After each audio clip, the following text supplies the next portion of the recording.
घ्यायचे आहेत, बीट ताजं घ्यायचं आहे आपल्याला, छान असं किसून घ्यायचं, त्याचा रस आपल्याला काढून घ्यायचा आहे आणि एका भांड्यामध्ये ना पाणी ठेवायचं गरम करायला, त्याच्यामध्ये एक वाटी ठेवायची आणि त्या वाटीमध्ये ना आपल्याला एक चमचाभर वॅसलीन टाकून घ्यायचा आहे आणि वॅसलीन टाकून घेतल्यानंतर त्याच्यामध्ये आपल्याला जो काही बीटचा ज्यूस काढला आहे ना तो गाळून घ्यायचा, तो एक चमचाभर घालायचा, त्याच्यामध्ये आपल्याला घालायचे व्हिटॅमिन ईची कॅप्सूल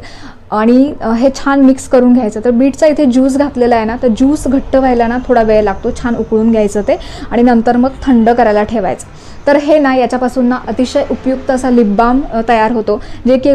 थंडीच्या दिवसामध्ये आपले ओठ फाटतात, पांढरे पडतात आणि अगदी निस्तेज दिसतात ना, तर हे जे काही आपण घरगुती लिप बाम बनवलं आहे ना, तर याने आपले ओठ अतिशय मुलायम राहणार आहेत, त्याचबरोबर एक नॅचरल रंग जो आहे आपल्या ओरिजिनल ओठांचा तो टिकून राहील। तर अशा पद्धतीचं हे घट्ट झाल्यानंतर ना असं मिक्स करायचं। मिक्स करताना जर त्याच्यामध्ये बिटाचं पाणी राहिलं असेल ना शिल्लक, तर ते वेगळं होतं, ते काढून टाकायचं आणि अशा